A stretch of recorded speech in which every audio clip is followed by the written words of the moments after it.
우리 하나님 말씀 보겠습니다. 고린도 후서 5장 1절로부터 17절 말씀입니다. 고린도 후서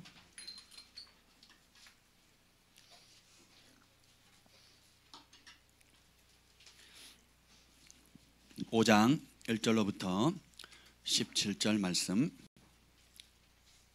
우리 한 절씩 교독하도록 하겠습니다.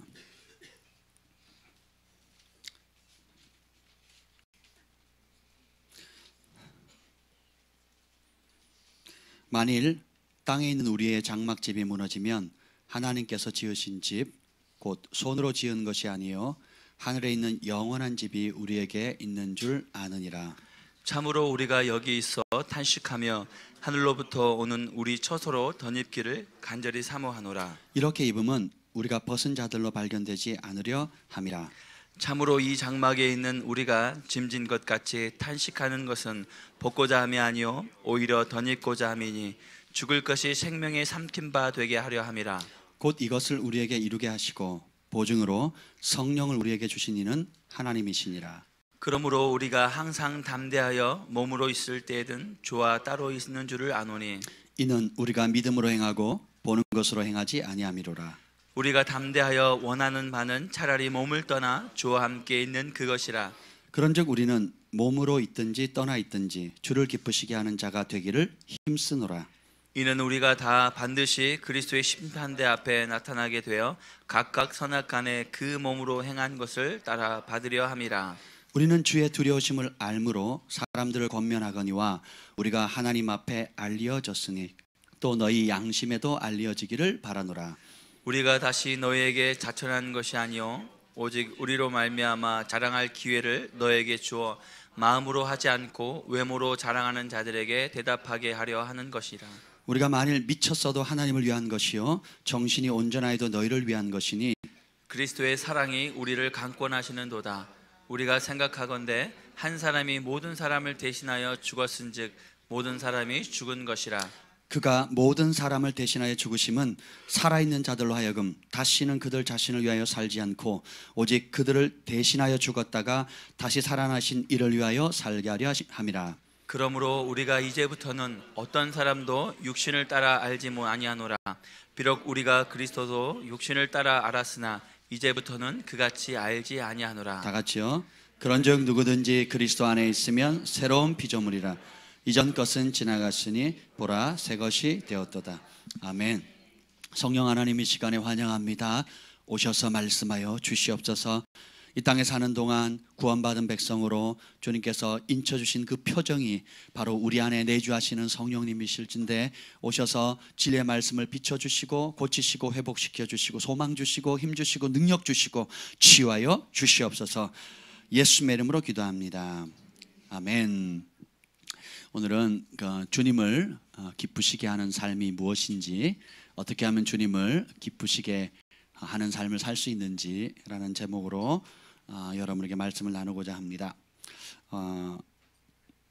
오늘 이 고린도 후서 5장에 보면 우리의 이 땅에 사는 동안의 장막집이 이제 무너진다라고 얘기를 해요. 여러분 영화기를 몇 번 보내죠? 한 번. 10대를 몇 번 보냅니까? 우리 인생에 20대는요? 30대. 30대 10대는 10번 보내고 20대는 20번 보내고 30대는 30번 보내면 좋겠는데 그럼 80대 되면 피곤하겠잖아요. 그럴까 봐 한 번씩 있습니다. 그래서 하나님께서 우리 인생을 70 강건하면 80이라 그랬어요. 그리고 그 연수가 120세로 제한을 하셨습니다. 원래는 영원히 살도록 창조하셨는데 범죄함으로 말미암아 제한되었어요. 그래서 오늘 이 본문의 그 고린도후서 4장 16절에 보면 겉사람은 낡아지지만 속사람은 날마다 새롭대요. 예수님을 믿지 않는 사람은 겉사람도 후패 낡아지지만 속사람 더 썩어 들어갑니다. 왜요?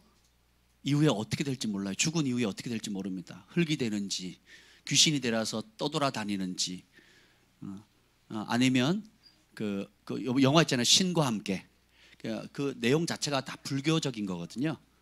물론 심판과 뭐 이런 것들이 있지만 성경적이지는 않습니다. 그냥 우리 정서에 맞는 거죠. 효도하고 착하게 살면 다음 생에 잘 태어나든지 극락왕생하든지 못된 짓 하면 지옥에 가서 고생한다. 뭐 얼추 비슷한 것 같은데 그렇지 않습니다. 기준점 자체가 틀려요. 선하다 악하다는 기준 자체가 다 누구예요? 인간의 나 중심이에요. 근데 그래서 예수님 알지 못하는 사람 이 땅에 살아가면서도 인생이 주름살도 생기고 배도 늘어지고 그죠? 그리고 하체는 빈약해지고 조금만 걸어도 숨 차지고 그죠? 머리는 희끗희끗해지고 그러면서 소망은 또 없어요. 자식은 말 안 듣지. 평생 투자해서 내가 자식한테 다 쏟아붓는데 돈 달라 할 때만 연락하지. 필요할 때만 연락하지. 뭘 해주는 것도 없어요. 그렇죠? 근데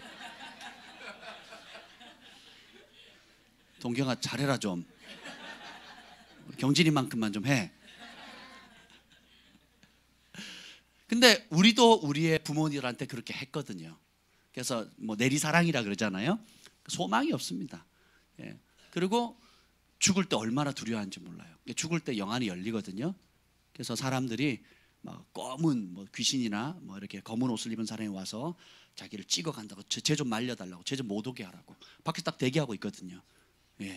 그렇게 하고 있거든요. 그러니까 소망이 없습니다. 근데 예수 믿는 사람에게는 큰 축복이 있어요. 이게 뭐냐면 우리 겉사람은 우패하지만 속사람은 날로 새롭습니다. 왜냐? 우리 안에 계신 성령님이 기뻐요.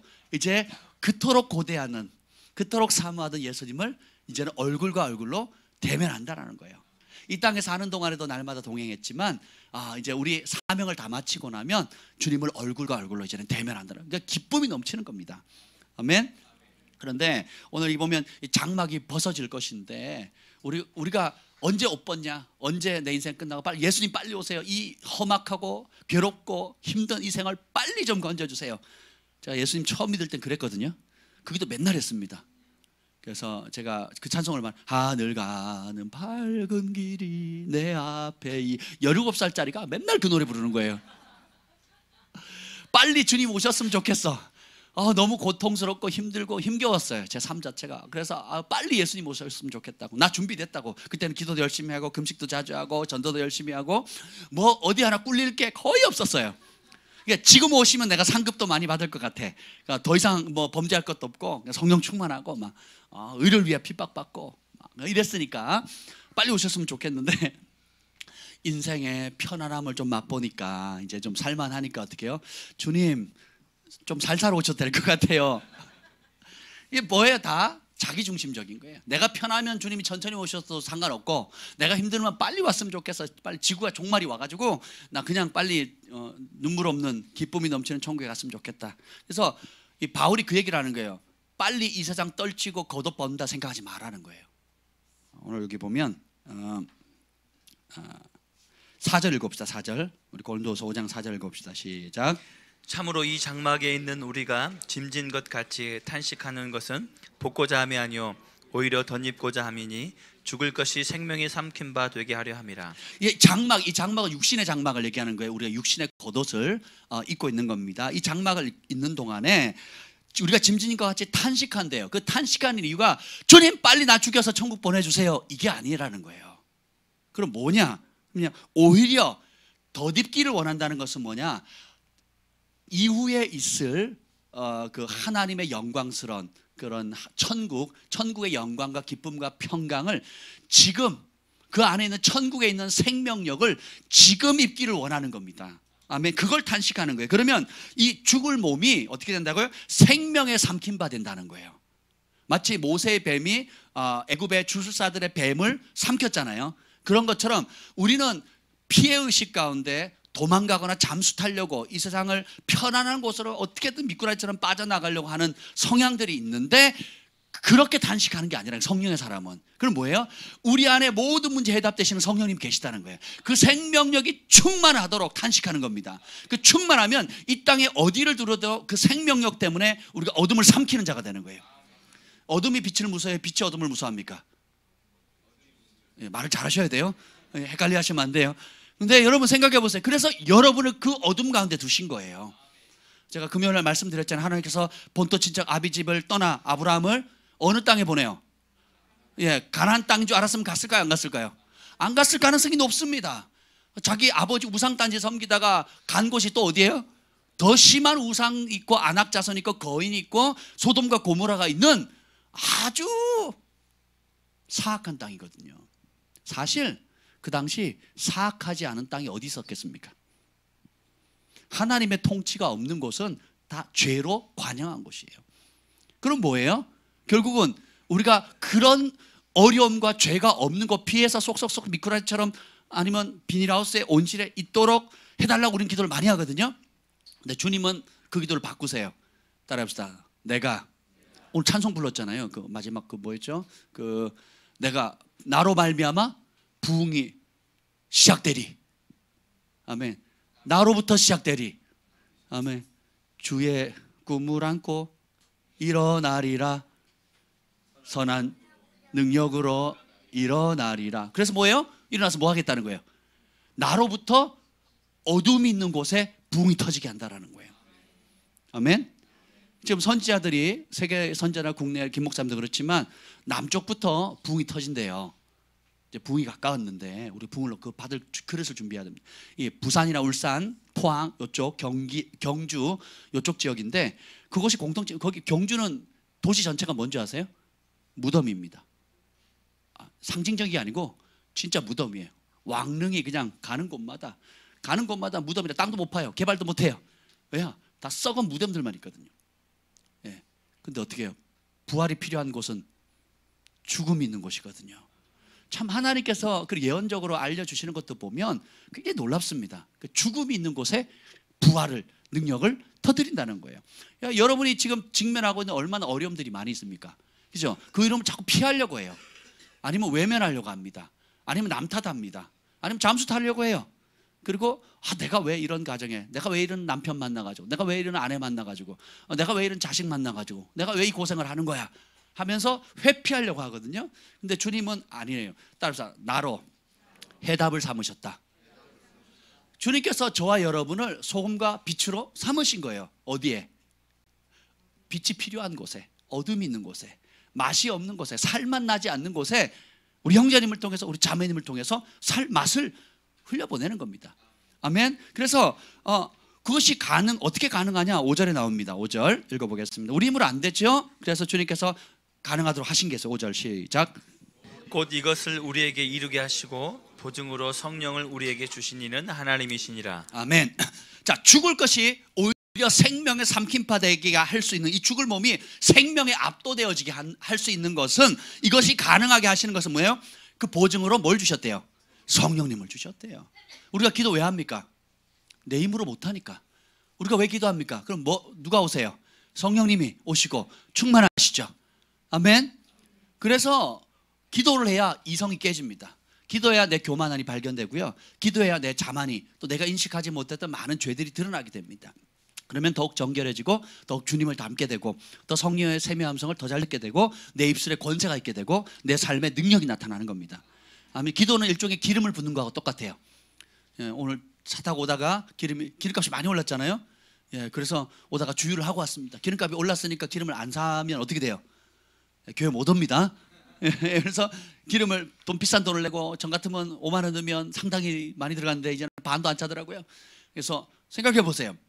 그러니까 여러분이 큰 부르심을 받고 하나님의 말씀에 은혜를 받고 아멘하고 결단한다 할지라도 기름이 없으면 어떻게 되겠어요? 기름이 없으면 아우디 기름 없으면 못 가요. 예, 자전거만도 못 해집니다. 그죠? 그래서 기도하는 거예요. 왜? 내 힘으로 안 된다는 것을 겸손히 인정하는 것이고, 또 반대로 뭐야? 하나님과 동행하는 것이 가장 즐겁습니다.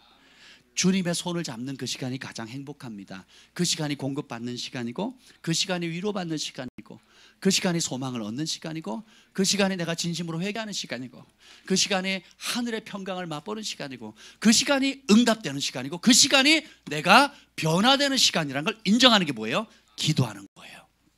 아멘. 근데 내가 믿음이 있다, 하나님을 사랑한다 하면서 기도하지 않는다는 것은 내 힘으로 살겠다는 거예요. 내 지혜로 살겠다는 거예요. 하나님 도움 필요 없어요. 우리 아이들이 뭘 하려고 할 때, 뭘 물건을 들려고 할 때 제가 할게요 막 그러잖아요. 말도 안 되는 일들을 애들이 하려고 해요. 그렇죠? 예, 근데 짓불에 금방 지쳐버리죠. 그러고 나서 뭐랍니까? 엄마 도와주세요, 아빠 도와주세요 하는 것처럼 우리가 기도하는 것은 주님과 함께 하나님의 뜻을 이루어가는 것입니다. 아멘.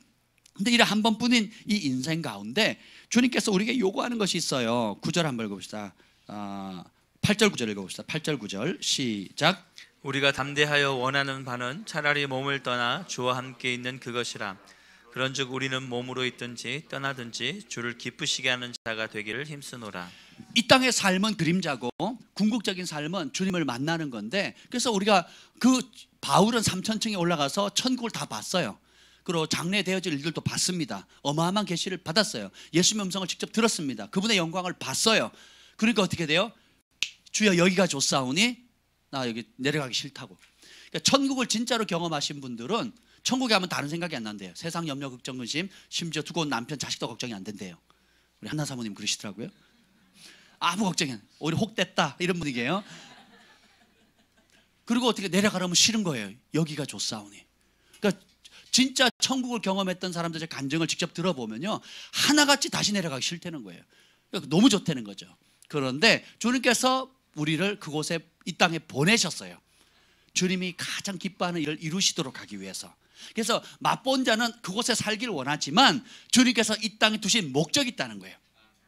그리고 그 영원한 천국 생활에 비하면 이 땅에서 70, 80, 강건한 100, 120세는 점과 같다라는 거예요. 근데 이 땅에 사는 동안만 하나님을 위해서 할 수 있는 것이 있다라는 겁니다. 그래서 여기 보면 마음은 몸을 벗어나서 주께로 가고 싶지만 이 땅에 할 일이 있다. 따라서 나는 사명자다. 예, 사명자는 신학교 가는 게 아니에요. 여러분 각자 고유의 여러분만이 할 수 있는 맞춤형. 딴 사람이 못해요. 따라서 딴 사람 못한다. 장혁아 너만 할 수 있는 거야. 너만. 장혁 너만 할 수 있는 거야. 너만 할 수 있는 것. 잠이 확 깨지? 예. 너만 할 수 있는 것이 있어. 포스터 너만 만들었잖아. 그치? 화요일을 수요일로, 수요일을 화요일로 헷갈리게 해가지고 더 관심을 갖게끔 만들었지. 우리 각자가 자기만이 할 수 있는 사명을 하나님께서 주셨어요. 그래서 우리 인생은 한 번뿐인데 삶의 목적은 크게 두 가지입니다. 어떻게 나눠지냐 하면 하나님을 기쁘시게 하는 삶을 살 거냐, 자기를 기쁘게 하는 삶을 살 거냐.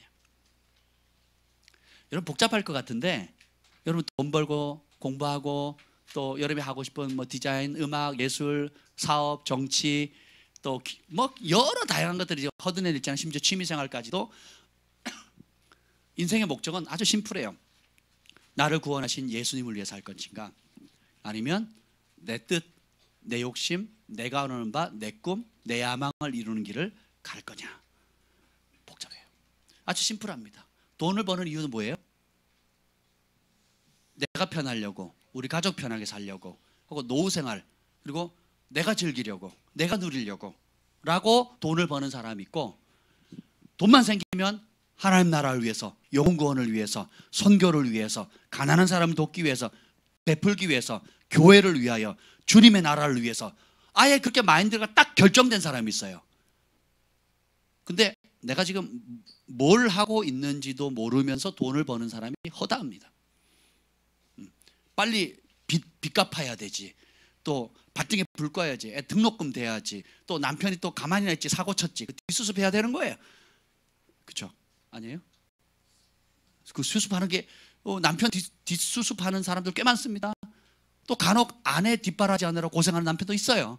여러분 결국은 무엇을 위해 사는지가 결정되지 않으면 재물이 들어와도, 건강이 있어도, 시간이 남아돌아도 엉뚱한 됐습니다. 그래서 어떻게 해요? 낭비하는 인생이 되는 거예요.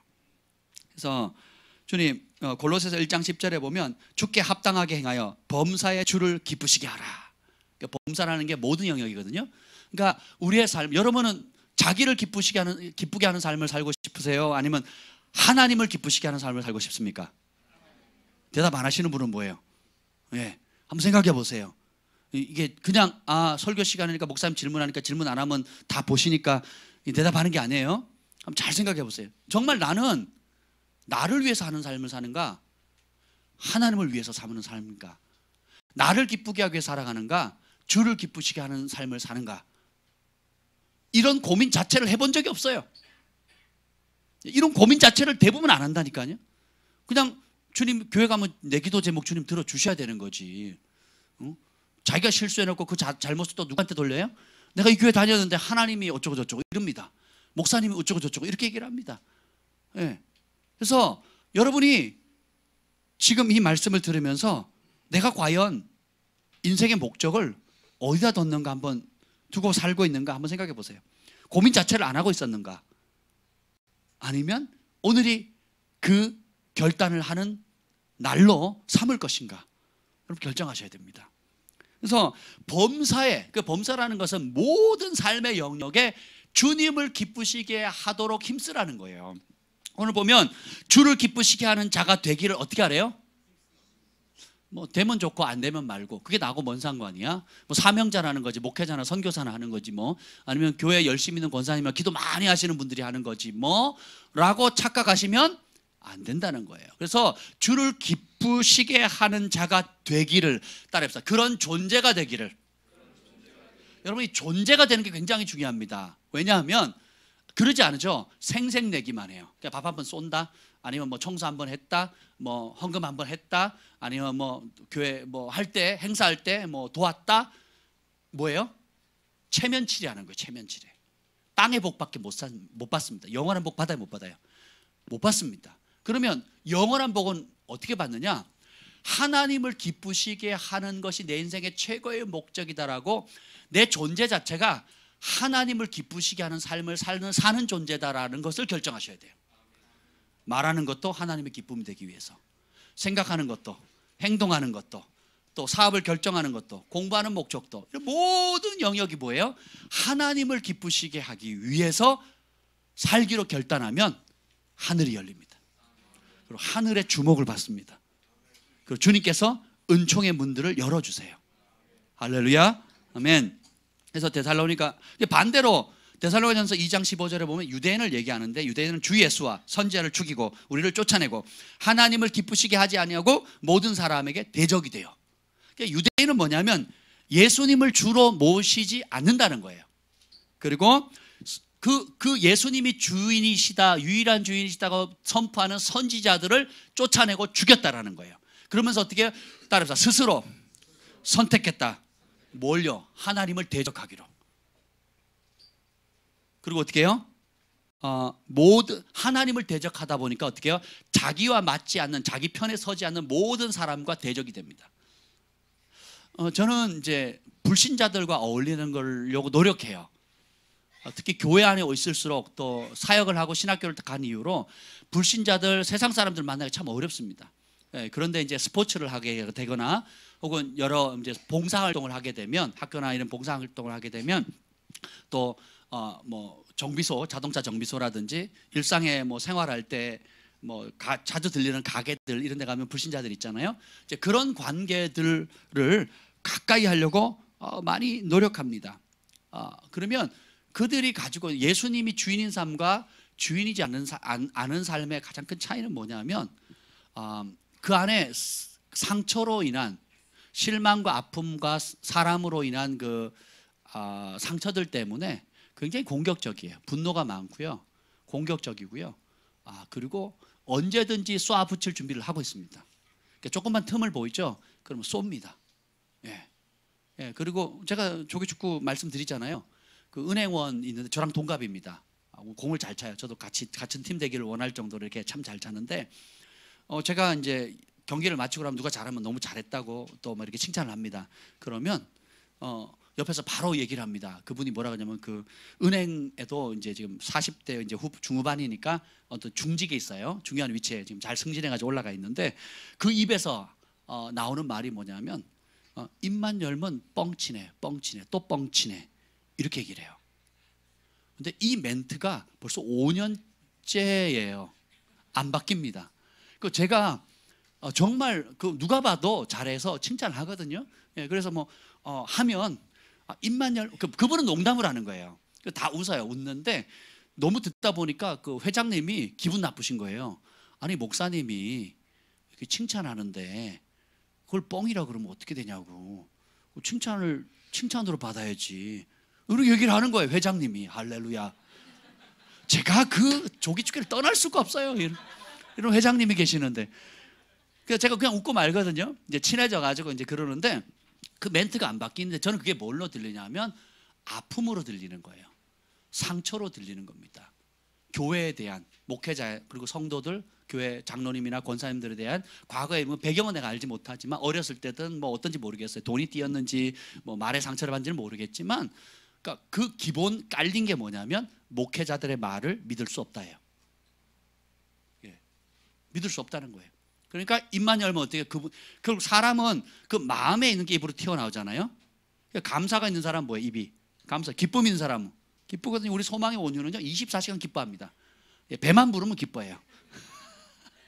근데 이 분노가 있는 사람은요, 그 실망이 있는 사람은요, 그 멘트가 바뀌지가 않아요. 뻥치네, 또 뻥치네. 입만 열면 뻥이야 막 이렇게 얘기를 합니다. 그러니까 그게 참 막 씁쓸한 거예요. 그래서 어떻게 하면 제가 그걸 좀 제 삶을 통해서 좀 바꿀 수 있을까? 저도 나름 씨름하거든요. 기도하고.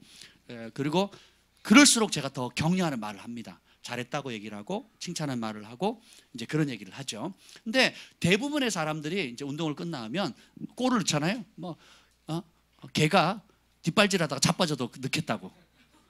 이런 얘기를 해요. 진짜로 제가 자주 듣거든요. 개가 뒷발질하다가 툭 걸려도 그런 골을 넣겠다고. 이런 식으로 사람들이 얘기하면 그러면 사람들이 막 웃어요. 그러니까 이렇게 쓴물과 함께 남잘되는 거를 이렇게 잘 못 봐요. 그리고 이제 그게 인격이 되는 겁니다. 예. 근데 우리 그리스도인들은 달라요. 뭐예요? 무엇을 하든 범사에 모든 일에 주를 기쁘시게 하는 자거든요. 그래서 사람에게 하듯 하지 않고 죽게 하듯 하라 그랬잖아요. 그러면 그런 모든 상황이 기회예요. 쓴물이 있는 곳에 단물을 바꿀 수 있는 기회. 그리고 비난하고 참소하는 자리에 화평케 하고 위로하고 소망을 주고 칭찬해 주는, 그러면 그때 달라지는 거거든요. 그죠? 제가 우리 정민규 목사님을 처음 만났을 때 굉장히 제가 특별하게 봤어요. 그 이유가 뭐냐면 다른 사람들은 찬양팀 안에서 농담을 하면 다 까내리는 농담이야. 다른 사람 짓밟고 자기를 높이는 이런 농담을 해요. 근데 입만 열면 다른 사람을 높여주는 말을 하는 거예요. 예, 계속 높여주는 거예요. 그래서 저는 그 성품이 제 그때는 제가 그 담당 그 지도자였기 때문에 다르게 보이는 거예요. 그럼 뭘로 보냐? 다른 영을 가진 사람으로 보이는 거예요. 다른 태도, 다른 인격을 가진 사람으로 보이는 겁니다. 우리 정 목사님 제일 큰 장점 중에 하나가 뭐예요? 피스메이커잖아요. 화평케 하잖아요. 예, 어떤 분이 막 30분 동안 전화기 대고 욕을 해도 부드럽게 대할 수 있는, 누구셨더라? 용서하셨죠? 예, 아마 용서 받으셨나요? 아멘. 저한테 그런 전화 오면요, 제가 가만 안 놔둡니다. 저는 저한테 안 하기를 잘하셨어요. 한번 생각해 보세요, 여러분. 여러분이 삶의 위치에서 이와 비슷한 상황들이 많을 겁니다. 앞으로도 겪을 거예요. 그 상황에 주님을 기쁘시게 하는 선택이 무엇인가를 여러분들이 하시게 되면 빛이 되는 겁니다. 근데 옛사람처럼 나는 뭐 사람 아닌 줄 알아? 나도 한 기질 해. 뭐 이러고. 그러니까 나도 옛날에 왕년에는 뭐 하면서 이제 기질이 드러나기 시작하면 어떻게 돼요? 교회 다니는 놈들이 다 똑같아. 그렇지 하고 이제 갑자기 교회 욕을 하고 그리고 하나님 욕을 하기 시작합니다. 그래서 자녀가 잘하면 그 자녀의 영광이 부모의 영광이고, 자녀가 잘못하면 그 자녀의 치욕이 결국은 누구의 치욕이에요? 부모의 치욕이거든요. 그래서 우리가 잘하면 하나님 영광 받으시고, 우리가 못하면 주님이 치욕을 당하시는 거예요. 예. 그래서 우리가 결정을 하시면 됩니다. 어떤 상황이든지 하나님을 기쁘시게 하는 존재가 될 거냐, 아니면 나를 기쁘게, 내 기분, 내 마음 상했으니까, 내 기분 나쁘니까, 내가 섭섭하니까, 내가 화나니까 그냥 욱 이렇게 해버리면 옛사람인 거예요. 그래서 그렇게 하지 못하도록 넉넉히 이길 수 있는 생명에 삼킨 바 되어지게 할 수 있도록, 생명력으로 충만케 하기 위도록 보증으로 뭘 주셨다고요? 성령. 그러니까 우리가 그것을, 어떤 사람은 잘하고 어떤 사람은 잘 못하는 이유가 뭐냐면 연단 받아서 그런데, 그 연단이 뭐냐, 성령의 다스림 안에 즐거이 들어가느냐, 성령님 무시하고 잠깐만요 주님, 이 시간은 옛사람이 부활할 시간이에요. 그래서 주님 잠깐 저기 찌그러져 계세요. 그리고 내 옛사람을 부활시키는 거예요. 그리고 팍 터뜨립니다. 그래서 막 3년 5년 쌓아놓은 관계 다 깨뜨려버려요. 네. 그때만 넘기면, 그때만 마지막 곱에 딱 넘기면 귀의 문, 은총의 문, 그 존귀의 문, 승진의 문들이 열리는데 그때 찬물을 확 번져버리는 거죠. 네. 저는 저희 가정에서 그걸 많이 봤습니다. 제 삶 가운데도 그런 일이 몇 번 있었어요. 좀만 잘했으면, 좀만 참았으면, 좀만 더 주님을 믿고 신뢰하고 그 상한 마음을 지켰더라면 하나님께서 놀라운 은혜와 존귀한 자리를 부어주실 수 있는 기회들이 여러 번 있었는데 지 성질에 지가 못 이긴 거예요. 내 성질에 내가 못 이긴 겁니다. 예, 저도 그런 경험을 여러 번 했어요. 여러분 어떠십니까? 근데 바로 그 순간에 보증으로 주신 성령님을 의지하고 더 무릎 꿇고 금식하고 납작 엎드렸다면 하나님께서는 상상도 못할 또 다른 은혜를 예비하셨을 거라는 겁니다. 아멘. 그래서 우리가 과거의 실패를 통해서 배우시면 좋아요. 아멘. 그래서 내가 다시는 그렇게 하지 않으리라, 그 은총의 기회를 놓치지 않으리라, 혈기로 섭섭함으로 또 내 안에 내 뜻대로 되지 않는다는 그것으로 인해서 내가 뒤집어 엎지 않으리라. 예, 아멘. 예, 그렇게 사시기를 바랍니다. 그래서 에베소서 5장 10절에 보면 주를 기쁘시게 할 것이 무엇인가 시험해 보래요. 우리는 율법 시대에 살고 있는 것이 아니라 은혜의 시대에 살고 있기 때문에 율법은 겉만 하면 되고 겉만 안 하면 돼요. 근데 은혜의 시대는 뭐냐면 사랑입니다. 사랑하는 세대이기, 사랑은 뭐예요? 시키는 것, 종의 일만 하는 것이 아니라 종이 시키는 것보다 월등히 많은 일을 하거든요. 왜냐하면 사랑하니까 자원함이 생겨요. 그리고 내 안에 잠재됐던 잠재력이 폭발적으로 늘어납니다. 여러분 그림을 자, 저 선풍기랑 똑같이 그려 라고 얘기를 하면 그거밖에 못 그립니다. 예. 예. 그런데 사람을 시원케 해줄 수 있는 방법을 그려보라고 해보세요. 그러면 굉장히 다채롭게 그림을 그릴 겁니다. 그러니까 율법은 선풍기만 그려야 돼. 안 그리면 빵점이에요. 근데 은혜는 성령 안에서 우리가 하나님의 사랑을 맛보게 되면 이 우리의 은혜의 시대, 성령의 시대는 시원하게 할 수 있는 방법은 다양해. 한번 해봐. 그럼 어떻게 부채를 그린 사람도 있겠고, 아니면 그 가을 바람을 이렇게 표현한 사람도 있겠고, 뭐 여러 가지 표현들이 있겠잖아요. 뭐 냉장고, 아이스크림, 뭐 얼음, 뭐 여러 가지 표현을 할 수 있겠죠. 그렇죠? 그러니까 그런 거와 마찬가지예요. 그래서 율법 시대는 그냥 살인 안 하면 살인자가 아닌 거예요. 그런데 은혜 시대는 뭐예요? 미워하면 살인한 겁니다. 그리고 사랑하지 않는 것이 죄입니다. 우리의 존재 자체가 사랑이기 때문에. 그리고 미움은 살인이에요. 이렇게 바뀌어버리는 겁니다. 그래서 여러분들이 하나님 말씀을 배워가고 묵상해 가면서 사업장에서 공부하면서 또 가정에서 아이들 돌보면서 키우면서 소소한 일, 교회에서 벌어진 일뿐만 아니라 일상의 삶 가운데 내가 어떻게 하면 하나님을 기쁘시게 할 것인가를 고민해 보세요. 그러면 세상이 다르게 보입니다. 부부관계 속에서도 내가 이 인간 보면 별로 하고 싶은 마음이 없는데 죽게 하듯 하라 그랬잖아요. 그리고 내 남편을 마음에 안 들지만 주님이 내가 남편에게 어떻게 대하면 주님이 기뻐하실까? 를 고민해 보는 거예요. 내가 아내가 어떤 부분이 약점이 있고 부족한 부분이 보여요. 근데 그 문제를 놓고 그러니까 맨날 잔소리, 그럼 막 귀 막고 막 난리가 납니다. 그래서 그렇게 하는 것이 아니라 이 아내의 연약함 가운데 내가 남편으로서, 가장으로서 어떻게 하면 주님도 기뻐하고 내 아내도 행복할 수 있을 것인가 고민하게 되면 마음 태도가 달라져 버리는 거예요. 근데 그걸 안 하죠. 그러면 경상도 스타일이 올라옵니다. 내가 우리 아버지는 말이야 부엌에 근처도 안 갔는데 내가 설거지 좀 이만하면 잘한 거지. 우리 아버지는 음식 한 번도 해준 적이 없는데 내가 말이야 만개의 레시피에서 음식을 얼마나 많이 지금 해가지고 헤매겼는데 나한테 이럴 수 있어? 하면서 뭐가 올라와요? 경상도 스타일과 내 의가 올라오는 거예요. 나만한 목회자 있으면 나와보라 그래. 나만한 남편이 우리 교회 있으면 나와보라 그래! 라고 속에서 막 부글부글 끓습니다. 이만하면 됐잖아. 라고 하는 걸 보면 저는 벙쪄하는 표정을 또 지면 갈 길이 멀다. 이건 한 게 아니다. 막 이제 이렇게 하면 막 이제 옛사람이 막 부글부글 올라오는 겁니다. 그게 뭐예요? 기준을 사람에게 대고 그 사람의 기대치나 내 과거의 기대치나 내 가정의 백그라운드의 기대치에 딱 맞춰간 겁니다.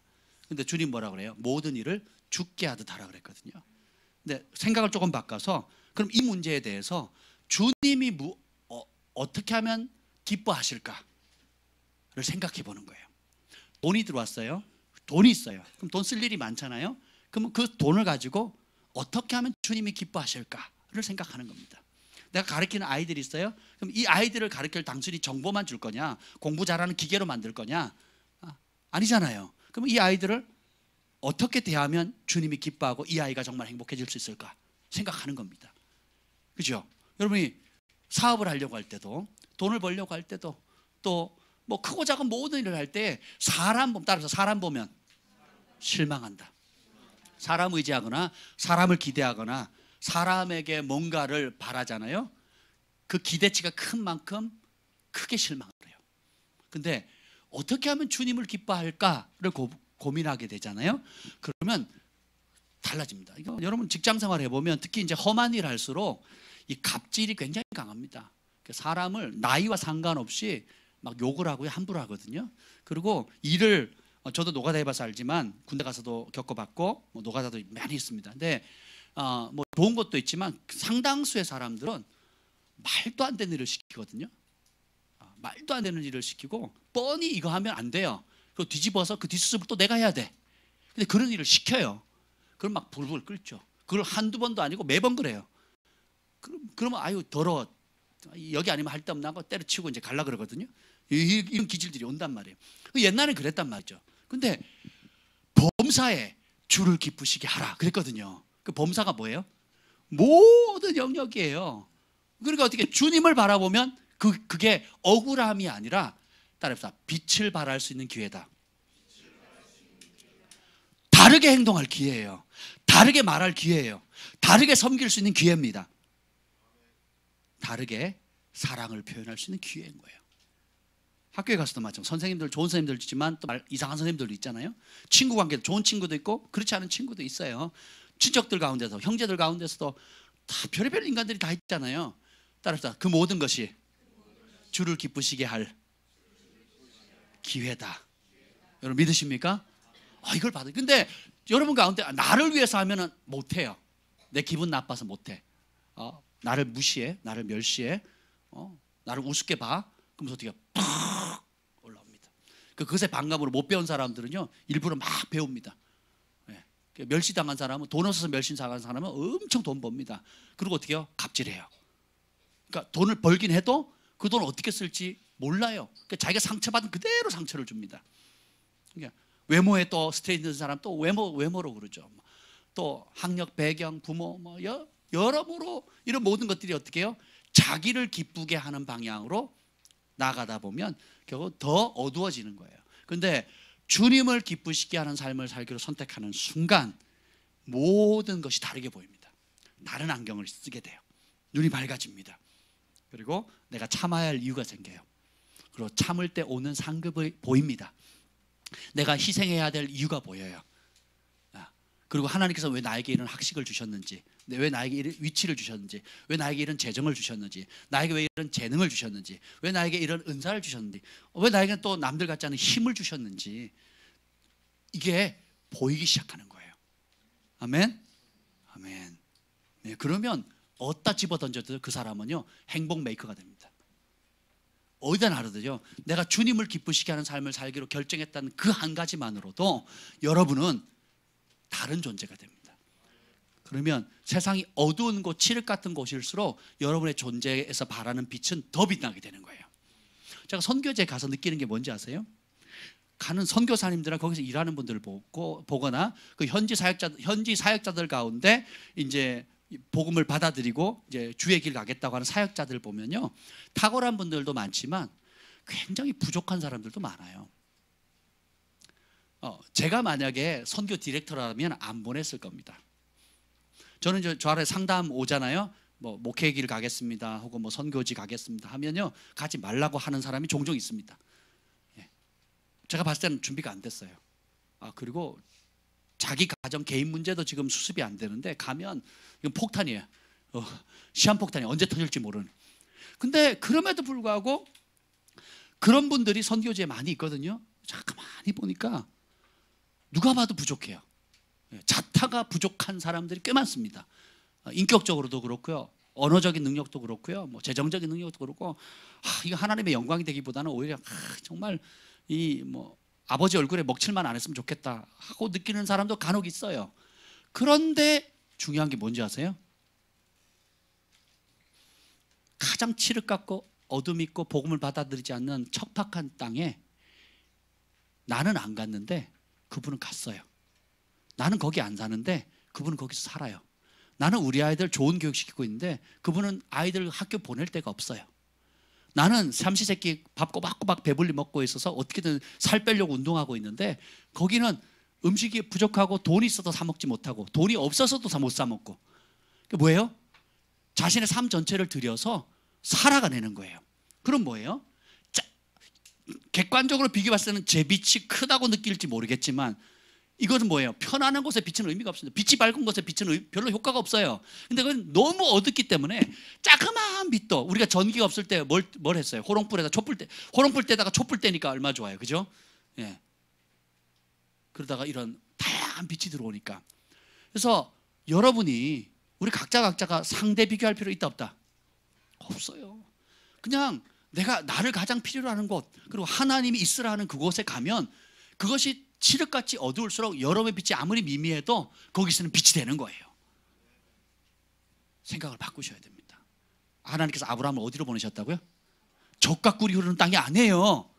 기근이 있는 땅, 우상숭배가 가득한 곳, 죄악이 넘치는 곳, 하나님을 대놓고 대적하는 민족들이 살고 있는 곳, 그리고 심지어 자기 목숨도 위협을 하는 그런 곳, 자기 아내도 강제로 빼앗아갈 수 있는 그런 곳, 그래서 하나님 보내신 거예요.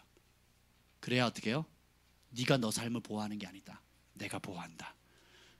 네가 네 삶을, 네가 너의 가족들을 먹이고 입히는 게 아니다. 내가 먹이고 입힌다. 그러면서 하나님께서 어떻게 해요? 아브라함에게 은금과 가축을 풍성하게 하잖아요. 소 10마리만 있어 보세요. 그게 얼마인가? 1억이에요, 1억. 작게도 5천만 원입니다. 5천만 원. 작게도. 생각해 보세요. 여러분, 근데 그 얼마나 복을 받았는지 롯과 함께 같이 동거할 공간이 없는 거예요. 그래서 롯은 소돔과 고모라를 가버리고 풍요로운 땅으로 가고, 아브라함은 동서남북 밟는 땅 주겠다 그래서 딴 길로 갔지요. 근데 사실 인간적으로는 여러분 어디 가고 싶으세요? 네, 소돔과 고모라 가는 거죠. 거기 보면 풍요로우니까, 사람들이 많이 모이니까, 환경적으로 좋으니까, 도시가 형성되어 있으니까. 근데 아브라함은 어디로 갑니까? 사람 없는 곳으로 가거든요. 척박한 곳으로. 누가 복을 받았어요? 누가 죽을 뻔합니까? 그리고 누가 구원합니까? 아브라함이. 그죠? 그러니까 아브라함의 차이는 뭐예요? 롯은 환경을 택하는데 아브라함 뭘 택해요? 하나님을 택하거든요. 이게 키워드입니다. 환경은 롯이 편해요? 아브라함이 편해요? 롯이 더 편했단 말이죠. 그죠? 아브라함은 광야로 가고 롯은 도시로 갔거든요. 모든 게 다 돼 있는. 여러분, 새 집을 산다 그러면 저 시골 외딴 산골에 집을 사기를 원하세요? 아니면 지하철과 교통이 잘 돼 있는, 그리고 도시가스 때우는 곳을 가고 싶어요? 기름 보일러 때우는 데 가고 싶어요? 근데 아브라함은 기름 보일러도 없는, 지가 스스로 우물 파야 되는 거예요. 수돗물도 안 들어오는 우물 파는 곳을 갑니다. 도시에 가면 다 파져 있는데, 샘이 펑펑펑 터져 나오는데 척박한 땅으로 가는 거거든요. 그래서 내가 이렇게 의지가 강한 사람이다, 나는 이렇게 강한 개척자다라고 보여준 게 아니에요. 자기 의를 나타낸 게 아닙니다. 성경에는 창세기 보면 계속 12장부터 계속 반복적으로 나오는 말이 뭐냐면 아브라함이 여호와의 말씀을 따라 갔더라 이렇게 나옵니다. 따라합시다. 여호와의 말씀을 따라. 그래서 하나님의 말씀을 따라, 그 말은 뭐냐면 내 인생의 목적은 나를 기쁘게 하는 삶이 아니라 하나님을 기쁘시게 하는 삶을 살기로 결정을 한 거예요. 그래서 갈 바를 알지 못하고 갈 수 있는 용기와 믿음이 생긴 이유가 뭐예요? 여호와를 의지했거든요. 하나님의 기쁨이 되기로 결정했거든요. 내 생각은 이해 안 되지만 이삭을 어떻게 바쳐요? 우리 요엘이를 산제물로 바쳐라. 우리는 그럼 굉장히 영적으로 의미를 해요. 그럼 제가 바치겠습니다. 근데 그럼 바친다고요? 일로 와가지고 어떻게 해요? 배를 가르고 목을 따고 피를 다 빼고 그 안에 똥을 다 빼고 그리고 팔다리를 각을 떠가지고 하나님께 태워 올려드리는 거거든요. 이렇게 생각하면 하겠어요? 우리 한나 사모님? 못해요. 이해가 돼요? 안 돼요? 안 되거든요. 근데 하나님 말씀하시니까 어떻게 해요? 두말 안 지고 새벽 일찍 일어나가지고 3일 길을 갑니다. 그 3일 길 가는 동안 아브라함이 얼마나 갈등이 많았겠어요. 차라리 나를 주님 잡으시죠. 내가 대신 죽겠습니다. 이게 이제 앞으로 창창 앞날이 창창한데 나는 살 만큼 살았잖아요. 100세가 넘었으니까 그때 한 110 몇 세 한 됐을 거예요. 120세 정도 됐을 겁니다. 생각해 보세요. 나는 살 만큼 살았는데 얘가 뭐 창창한 10대인데 주님 그러지 않았겠냐고요.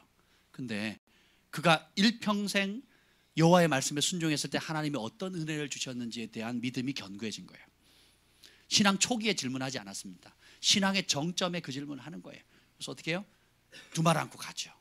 그래서 하나님께서 그 아브라함이 잡으려고 할 때 하나님이 천사를 보내셔가지고 아브라함아 아라마 금하죠.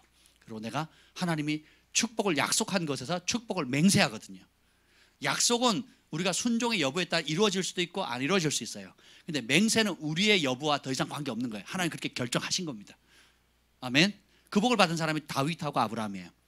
다윗이 워낙 잘 살아서 하나님의 기쁨이 됐기 때문에 다윗의 아들 솔로몬은 하나님께서 약속합니다. 너 때문에 네 아들이 무슨 잘못을 해도 그 왕조를 멸하지 않게 폐위하지 않겠다는 약속을 주거든요. 솔로몬이 못된 짓 많이 했거든요. 노년에.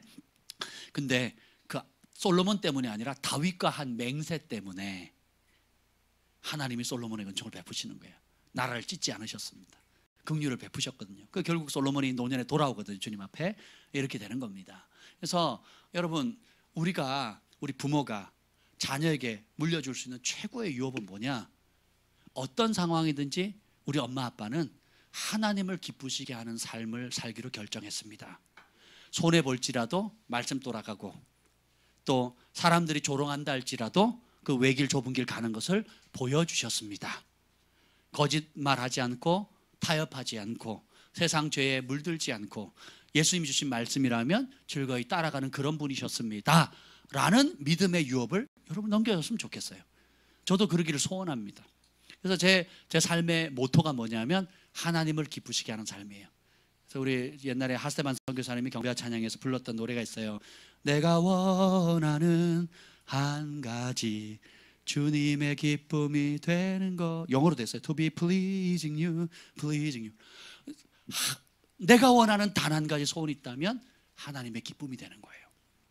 그러면 여러분의 삶에 지금 하고 있는 그 남들이 보기에 중요하다 중요하지 않다 우러러본다 낮춰본다 상관없어요. 하나님 두신 그 자리에 나는 하나님의 기쁨이 되는 삶을 살겠습니다.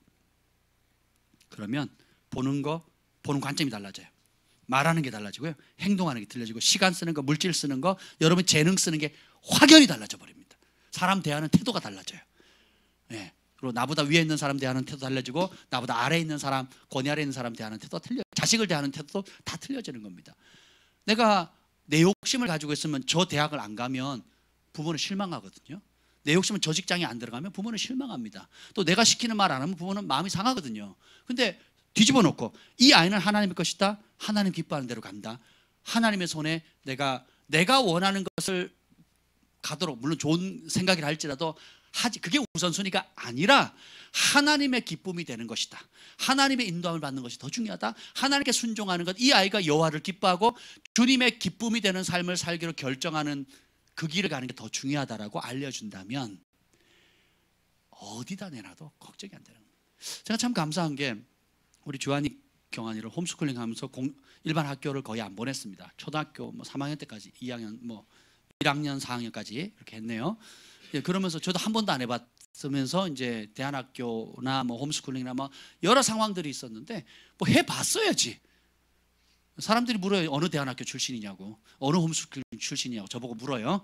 그럼 저는 그런 게 제가 자랄 때는 없었어요. 있는지도 몰랐어요. 할렐루야. 그러니까 제가 해봤으면 뭘 하겠죠. 책도 몇 권 샀는데 한 권도 안 읽었어요. 너무 어려워. 그리고 돈도 많이 들어요. 그대로 하려니까. 그래서 제가 내 아이 아니다, 우리 하나님 것이. 그럼 이 아이에게 성경적으로 넘겨줄 게 뭐가 있을까 고민했어요. 그랬더니 여호와를 경외하는 삶이에요. 그리고 손해 볼지라도 하나님 말씀에 순종하는 거예요. 그리고 모든 것이 예수님이 내 삶의 중심이 되도록 하는 법을 가르쳐 줬어요. 그래서 제가 거짓말에다 이익을 얻기 위해서 거짓말하지 마라. 네가 정직해서 손해 보면 그걸 아빠한테 얘기하면 아빠가 기뻐하고 칭찬해 줄 거다. 근데 네가 이익을 위해서 거짓말해서 취하면 아빠는 너를 수치스럽게 생각할 거다. 이런 얘기를 어릴 때 했어요. 초등학생 때.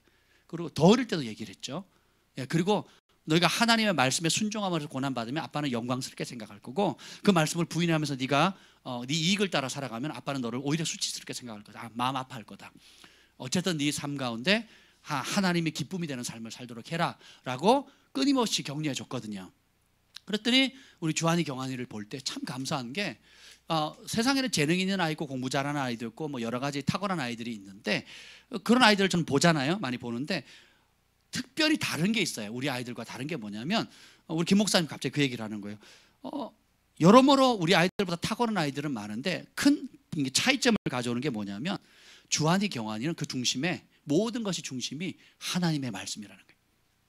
하나님 기뻐하는가 기뻐하지 않는가, 하나님이 좋아하는가 싫어하시는가, 이게 하나님 뜻인가 아닌가, 여기에 모든 초점이 맞춰져 있는 거예요.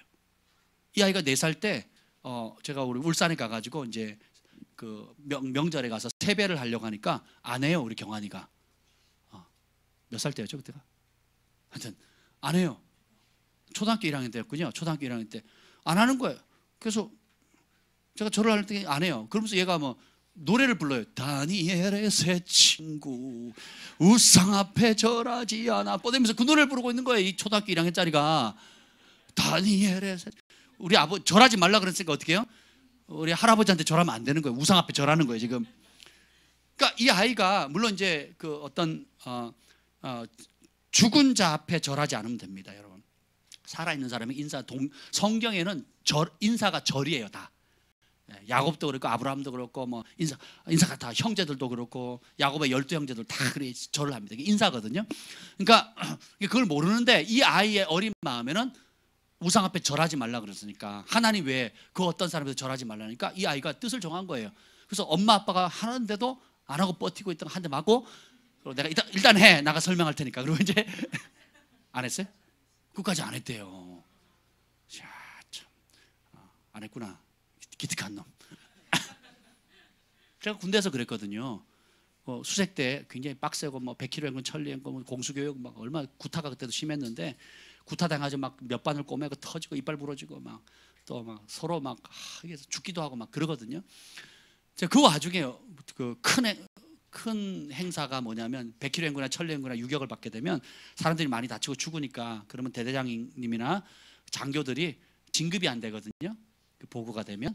그러니까 큰 그런 훈련 때마다 고사를 지냅니다. 그러면 돼지머리에다 돈 10,000원짜리 5,000원짜리 꽂아놓고는 대대원 전체가 절을 해요. 그럼 제가 이등병이 고민이 되잖아요. 그 대대 전체에서 하거든요. 비 오면 소대 내에서 합니다. 비가 오니까. 그러면 그것도 해요. 그래서 돈 꽂고 이제 장교들이 합니다. 중대장님이나 이렇게 하죠. 그러면 제가 이제 그 기독교 인구를 조사해 보면 우리 소대만 해도 자칭 기독교가 70%예요. 소대원의 70%예요. 그러니까 부대에서도 제가 기천불, 기독교, 천주교, 불교 어쨌든 종교 분포도를 해보면 거의 70%가 기독교입니다. 개신교예요.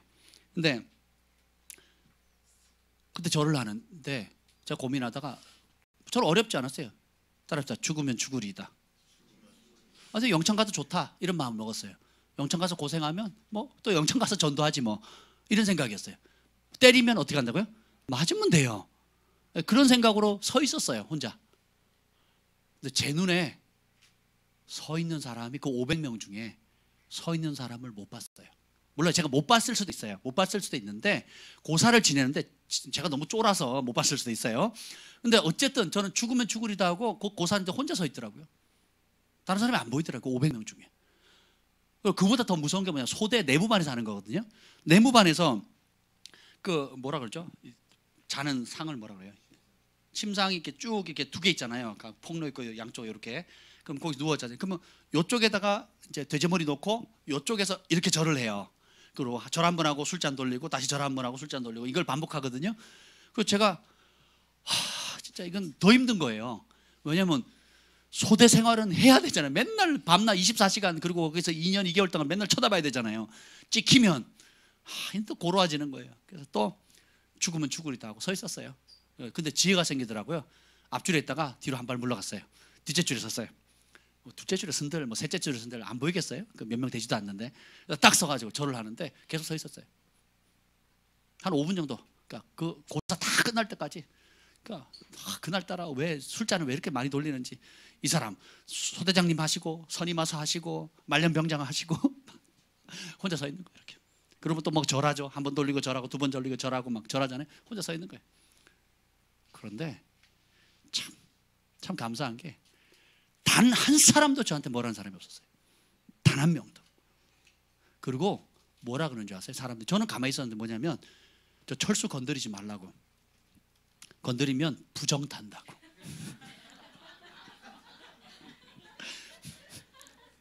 제 말이 아니에요. 그 사람들 건드리지 말라. 건드리면 부정. 제 건드리고 영창 간 사람이 있거든요. 아침에 저를 괴롭히고 그리고 그 다음 주에 이제 영창에 갔습니다. 그러니까 뭐 제가 영창 보낸 것도 아니고 뭐 제가 뭐 소원서를 쓴 것도 아닌데 영창 갔어요. 그래가지고 막 벌벌벌 떱니다. 그리고 그 중대장님이 저 이등병인데도 대대 전체 막내였거든요. 그 훈련 뛰러 가는데 불러가지고 대표 기도를 시키더라고요. 기도하라고. 그러니까 저 때문에 우리 부대 내에 교회가 없거든요. 교회를 가려면 부대 바깥을 나가야 돼요. 이병 나가서 걸어서 한 15분 걸어가서 연대에 가서 해야 되거든요. 그러니까 지휘관들이 부대 바깥을 안 보내려고 해요. 사고가 나니까. 근데 대대 군종도 안 가는 거예요. 대대 군종이 고문관이었거든요. 고문관. 사고 쳐가지고 보직이 없으니까 그냥 딴 데 보내버리면 진급이 안 되니까 그 고문관을 이제 대대 군종을 시킨 거예요. 그러니까 신앙도 없고 대대 군종이 교회를 안 가니 누가 교회를 갈 수 있겠어요. 근데 제가 대대 막내인데 가야 된다고. 그래가지고 대대 군종을 전도해가지고 수요 예배, 금요 예배, 주일 오전 오후 예배 나가게 만들었어요. 근데 그런 상황 가운데서도 제가 맞으면 죽으면 죽으리다 하라고 했더니 자 보세요. 보통 사람들은 안 갈 핑계가 되는 거예요. 못 갈 핑계가 되는 겁니다. 근데 저는 빛이 될 수 있는 기회예요. 다른 사람에게는 고통받고 괜히 밑보여가지고 군생활 꼬이지 않도록 할 수 있는, 꼬이지 않도록 하기 위한 핍박과 어려움의 기회지만 저에게는 어떻게 해요? 믿음을 표현할 수 있는 기회예요. 그리고 내가 예수님을 내 삶의 주인으로 모셨다는 걸 나타낼 수 있는 기회가 되는 겁니다. 집안에서도 마찬가지. 부모님이 핍박할 때에 혈기로 반응하지 않고 철저히 섬겼고 순종했거든요. 내 부모에게 순종하라. 부모를 순종하는 것이 하나님을 기쁘시게 하는 것이거든요. 주 안에서 부모에게 순종하라. 이것이 하나님을 기쁘시게 한다고 성경에 나와 있거든요. 제가 핍박을 부모님이 오랫동안 하셨지만, 특히 아버지가 오래 하셨지만 저는 어떻게 해요? 한결같이 공경하는 태도를 유지했거든요. 바른 태도 유지하는 거. 그러니까 저희 아버지가 네가 그 태도 보고 내가 달리 마음을 먹었다 그러셨거든요. 그래서 교회를 나오셨어요. 너는 광신자가 아니다. 미쳐서 그런 게 아니다. 그래서 오히려 더 일반 사람보다 더 바르다 하시면서 돌아오셨거든요. 여러분 마찬가지입니다. 그래서 주를 기쁘시게 하는 삶을 결정하는 것만으로도 여러분의 환경이 전혀 다르게 보여요. 따라합시다. 그래서 내가 이 문제 가운데 있다. 이런 상황 가운데 놓여 있다. 그래서 거기서 주어진 작은 일에 돌파하면 하나님 더 큰 은총을 주는 거예요. 이래서 힘들고 저래서 힘들고 이 사람 때문에 어렵고 저 사람 때문에 어렵다고 계속 핑계대면 다른 장소 옮겨도 똑같습니다. 그리고 사실 여러분이 있는 그 환경이나 상황을 누가 선택한 거예요? 누구 잘못이에요? 누가 여러분 남편 선택했어요? 누가 여러분 아내 선택하였어요? 누가 자식 낳았어요? 왜 그걸 저한테 뭐라 그러는 거예요? 상담을 오시는 분들 가운데 막 나중에 막 저한테 막 쏘아대는 분 꽤 많습니다, 여러분. 제가 나한 것도 아닌데, 제가 그 사람 남편도 아닌데 막 엄청 막 쏘아댑니다.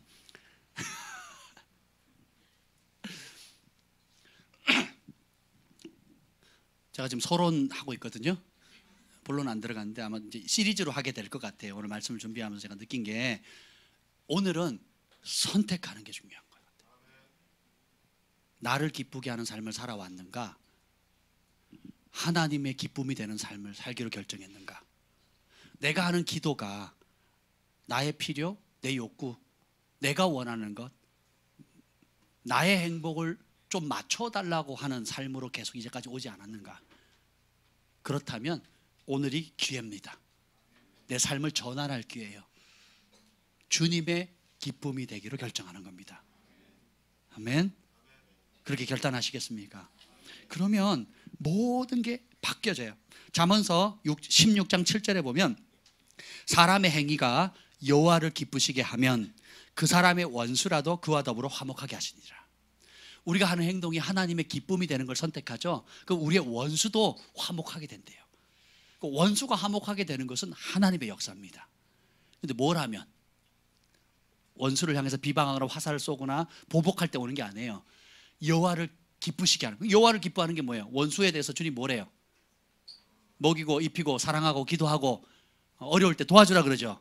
이게 여호와를 기뻐하는 겁니다. 이제 나중에 다룰 건데요. 어떻게 그럼 여호와를 기뻐한다는 게 뭔가, 여호와의 기쁨이 된다는 게 뭔가를 앞으로 몇 번의 시리즈를 통해서 여러분이 나누려고 합니다. 그래서 제가 깨달은 게 이거예요. 여호와를 기뻐하는 것이 세상의 최고의 기쁨이에요.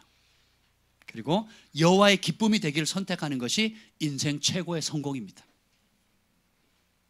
인생 최고의 성공은 하나님의 기쁨이 되기로 내 삶을 드리는 거예요. 그래서 공부하는 목적이 뭐예요? 하나님의 기쁨이 되기 위해서. 사업하는 목적이 뭐예요? 하나님을 기쁘시게 하기 위해서. 가정을 꾸린 목적이 뭐예요? 하나님의 기쁨이 되는 가정 만들려고. 돈을 버는 목적이 뭐예요? 하나님이 기뻐하는 일에 그 돈을 쓰려고. 시간 보내는 목적이 뭐예요? 하나님이 기뻐하는 일에 그 시간과 에너지를 소모하는 겁니다. 여러분이 섬기는 목적이 뭐예요? 그냥 내가 착하니까 뭐 정이 많으니까 하는 게 아니에요. 하나님이 기쁨이 되도록 섬기는 거예요. 그러면 완전히 달라집니다. 내 의와 내 체면이나 사람한테 인정받으려고 하는 섬김은 썩어지는 겁니다. 땅의 상밖에 못 받아요. 헌신하는 목적도 하나님의 기쁨이 되기 위한 거. 숨쉬는 노래하는 목적도 하나님의 기쁨이 되는 거고, 숨쉬는 목적도, 호흡하는 목적도 주님의 기쁨이 되는 겁니다. 그리고 우리가 이 땅에서의 마지막 숨을 내쉴 때 고백하는 것도 내가 한평생 주님의 기쁨이 되는 삶을 살기로 힘썼습니다 라고 고백할 수 있다면 우리가 주님 앞에 얼마나 기쁨으로 주님을 맞이할 수 있겠습니까? 아멘. 그래서 오늘 아까 우리 찬양을 불렀던 거죠. 우리 주 하나님 큰 영광과 존귀 어쩌고 저쩌고. 가사를 까먹었어요. 제가요 며칠 동안 이 노래 불렀거든요, 저희 집에서. 그래서 오늘 아침에도 눈 뜨자마자 이 찬송을 불렀어요. 가사를 몰라가지고 그 앞부분만 우리 주 하나님 큰 영광과 존귀를 받으시옵소서. 제가 노래 부르면 우리 소망의 온주가 너무 행복해하거든요. 목소리를 바꿔요. 우리 주 하나님 막 이러거든요. 그럼 애들이 막 깔깔거리고 웃습니다. 근데 정말 제 영에 우리 주 하나님 영광과 큰 영광과 존귀 홀로 받으십시오. 내 삶을 통해서. 여러분이 무슨 큰 일을 하고 뭔가 멋진 일을 해서 주님이 영광을 받으시는 게 아니에요. 그냥 지금 내 삶의 자리에서 나를 기쁘게 하는 삶의 이기적인 목적을 내려놓고 주님이 기뻐하는 삶을 살기로 결정만 해보세요. 다르게 보입니다. 그리고 다음 주부터 주님을 기쁘시게 하는 삶이 무엇인지 구체적으로 하나하나 들어가도록 하겠습니다. 아멘. 저희 교회 생긴 일을 오늘 제일 설교를 짧게 했어요. 할렐루야. 아멘. 기적 같은 일입니다. 지금 다음 단계로 넘어가면 여러분 오늘 점심 못 먹어요. 그래서 우리 이 시간에 함께 좀 찬양했으면 좋겠어요. 이 가사가 너무 좋더라고요. 제가 한번 불러볼까요? 우리 주 하나님. 그 악보 있으면 저한테 하나 주시고. 네, 없어집니다. 우리 주 하나님 큰 영광과 존귀를 받기에 합당하신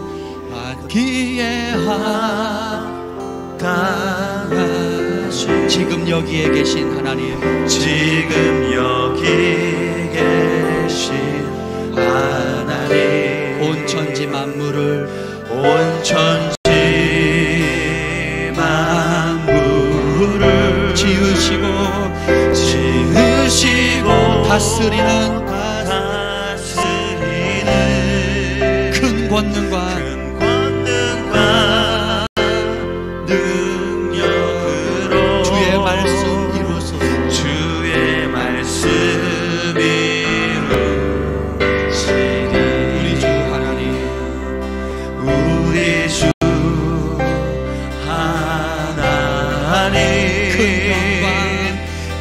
영광과 존귀를 받기에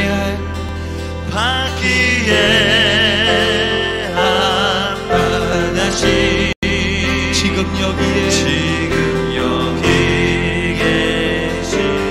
하나님, 온 천지 만물을 지으시고 다스리는 큰 권능과 능력으로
어제도 계셨고 오늘도 계시며 이제도 오실 우리와